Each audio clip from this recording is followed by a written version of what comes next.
दोस्तों, रमन और ईशिता जा रहे होती हैं तारा और महिर की सगाई में, जिसकी वजह से वहाँ पर गेस्ट आए हुए होते हैं, जिसकी वजह से वो मिलती हैं तारा के भाभी जो ईशिता होती कहती हैं, वाह आज तो आप बहुत ही अच्छी लग रही हो। जिसे कहती हैं चलो बेटा यहाँ से, अभी तो बारिश ही हुई है, कहीं बिजली न गिर जाए। जिसे कहती हैं उनकी बेटी रूही कि हाँ पापा ये बात तो सच है। मगर तब तक गेस्ट लोग आए हुए होते हैं, आपस में बात करते, जिसकी वजह से वो कहती मुझे किस करिएगा, जिसकी वजह से रूही बीच से हट जाती हैं और रमन और रिश्ता एक दूसरे को किस कर देते हैं, जिसकी वजह से प्यार में काफ़ी ज़्यादा नज़दीकियाँ बन रही होती हैं।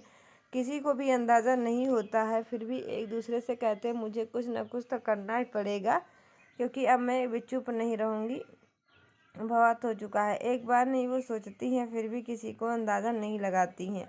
फिर वहाँ से जाने की कोशिश करती हैं, वो अपने बेटी को ले लेती हैं ईशिता और वहाँ से निकल पड़ती हैं।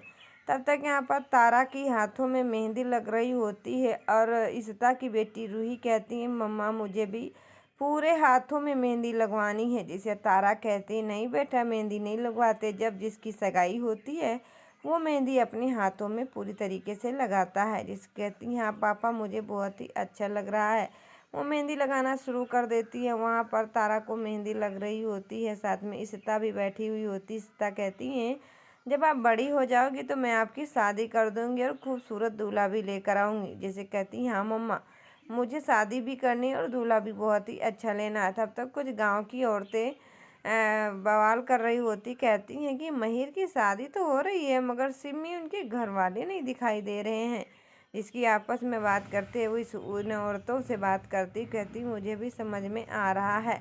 तब तक कहती कोई बात नहीं, हमको लगता है कि अभी सच का खुलासा हो ही जाएगा। ईशिता उन बातों को सुनकर उनको चुप कराने लगती हैं, मगर तब तक सिमी कहती हैं कि मुझे तो कुछ ना कुछ करना ही पड़ेगा, क्योंकि मुझे समझ में आ चुका है।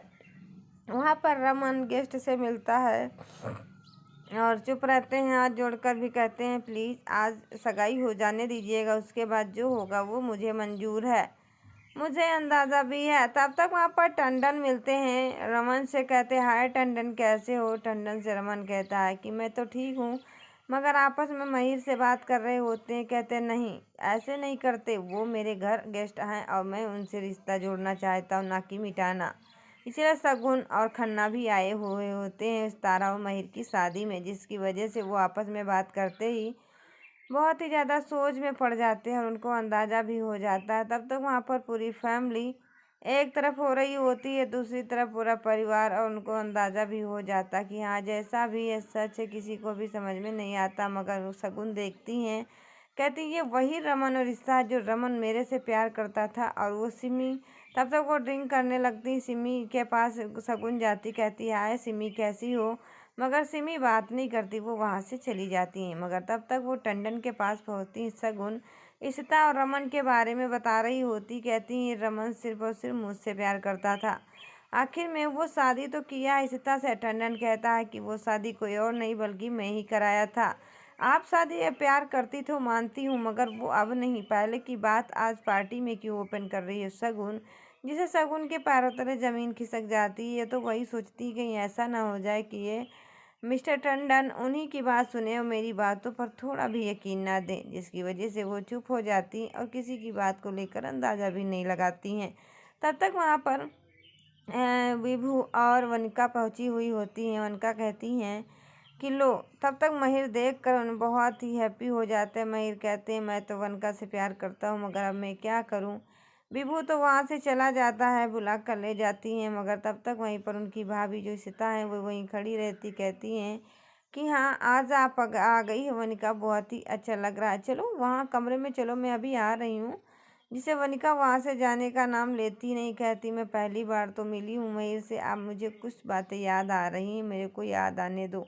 मगर फिर भी वो वहाँ से चली जाती है और उन्हें हटा देती हैं। तब तक यहाँ पर ईशिता बात करती हैं, महिर से कहती हैं कि आपकी कोई घर की फैमिली नहीं दिखाई दे रही है, आखिर में क्या आई नहीं है। तब तक रमन जो है वहीं पर खड़ी रहते हैं, टंडन भी खड़े रहते हैं, मगर तब तक पलट कर जवाब दे देते हैं। महिर कहते हैं शगुन के सामने अभी आपको दिखाती हूँ कि हमारे सगाई में कौन कौन आया हुआ है।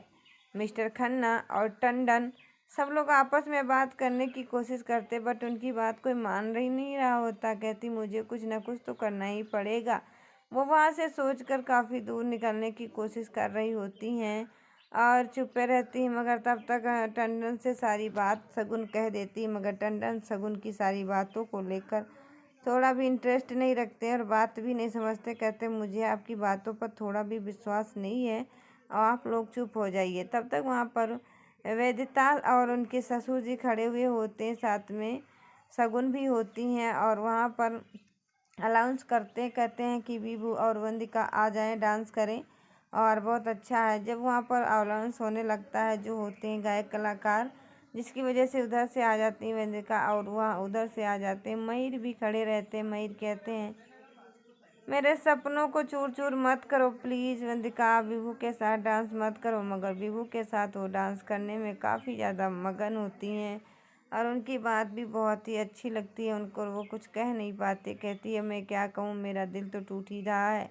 मगर महिर को देखा देखा नहीं जाता है। डांस समाप्त होने के बाद वो तुरंत अपने हाथों में ही गिलास फोड़ देते हैं और गिलास तोड़ने के बाद सब लोग दौड़ पड़ते। कहते महिर तुमने ये क्या किया। महिर कहा है कि नहीं कुछ नहीं तारा, आप मेहंदी लगवाओ, मैं ठीक हूँ। जिसे कहती नहीं चलो मैं आपके हाथों पर मलहम कर देती हूँ। जिसे कहते नहीं आप जाइए प्लीज़। वहाँ से वो चली जाती, क्योंकि जो वंदिका होती हैं वो अवतिका जो फ़ोन करती हैं महिर के सामने अपने पति विभू को, जिसकी वजह से उनको जलन होती है और डांस भी करने लगती है उनके साथ, जिसकी वजह से उनको देखा देखा नहीं जाता, जिसे वो अपने हाथों पर ही गिलास तोड़ देते हैं और वो कहने लगती ये क्या किया तारा। मगर कहने लगते नहीं प्लीज़ मुझे कुछ पल के लिए अकेला छोड़ दो। तब तक उधर से आ जाती हैं शगुन और बात करती। कहती हैं ऐसे कब तक अपने दिल को तोड़ते रहोगे और जोड़ते रहोगे। आखिर में एक दिन सबको सच बताना ही पड़ेगा, बता दीजिएगा महिर जी।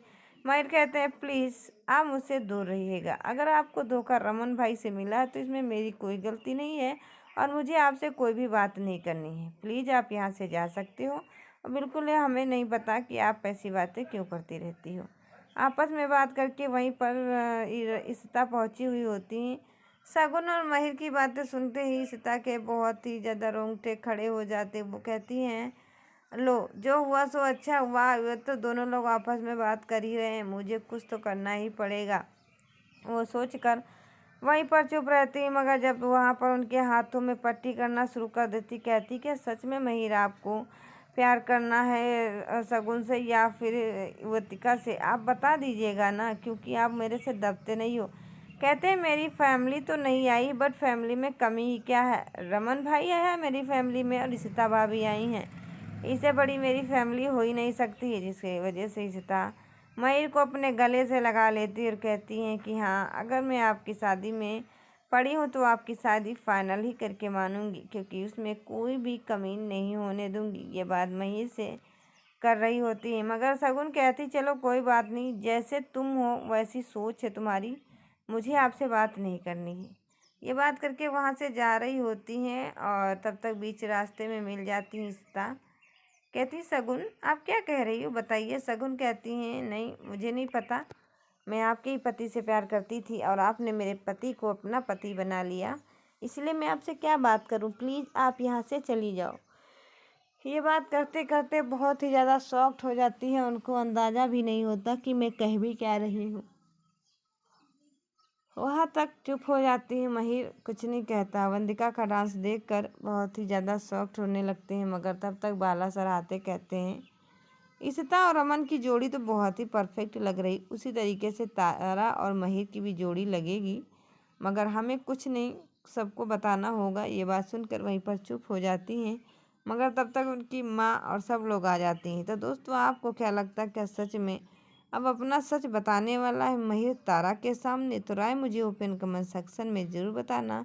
अगर दोस्तों वीडियो अच्छी लगी तो लाइक कर दीजिएगा। चैनल पर पहली बार आए तो चैनल को फटाफट सब्सक्राइब करके बेल की घंटी जरूर दबा लीजिएगा, ताकि जो भी मैं वीडियो बनाऊँ उसकी नोटिफिकेशन आप तक सबसे पहले आए। इसी बात को लेकर इशिता, रमन और महिर तीनों लोग आपस में बात करके तब तक पूरी फैमिली परफॉर्मेंस में डांस करना शुरू कर देते। वहीं पर रोमी भी पहुंचे हुए होते हैं और साथ में इशिता मैम भी, जिसकी वजह से वो सब लोग देखते हैं, मगर उनकी माँ कहती मुझे बहुत ही परफेक्ट डांस आता, मैं करूँगी। इसी बात को लेकर सोचने लगती, मगर वहाँ पर रोमी और तारा का डांस देखकर मयूर कहता है अब मैं ये सगाई होने नहीं दूंगा, का चाहे कुछ भी क्यों ना हो जाए। वीडियो अच्छी तो लाइक से सब्सक्राइब जरूर करिएगा। धन्यवाद। हेलो दोस्तों, कैसे हो? तो आप लोग अच्छे होंगे। फ़िलहाल मेरी तो तबीयत ठीक नहीं है गाइस, और वहाँ पर देख सकते हो कि सब लोग, अभी मैं उठी हूँ और सो के, क्योंकि मेरी थोड़ी तबीयत ठीक नहीं थी, इसकी वजह से मैं बैठी हुई थी। और अभी बहुत सारा काम भी पड़ा हुआ है, बट मेरे को बहुत ज़्यादा टेंशन हो रहा कि ये काम कैसे करेंगे, क्योंकि तबीयत ठीक नहीं है। तो आप लोग दुआ करिएगा मेरी तबीयत ठीक रहे और मैं स्वस्थ रहूँ, अच्छी रहूँ, यही कामना करिएगा दोस्तों। तो मैं मिलती हूँ नई वीडियो के साथ। आपके लिए दोस्तों जय हिंद, वंदे मातरम, बाबा टाटा एंड टेक केयर।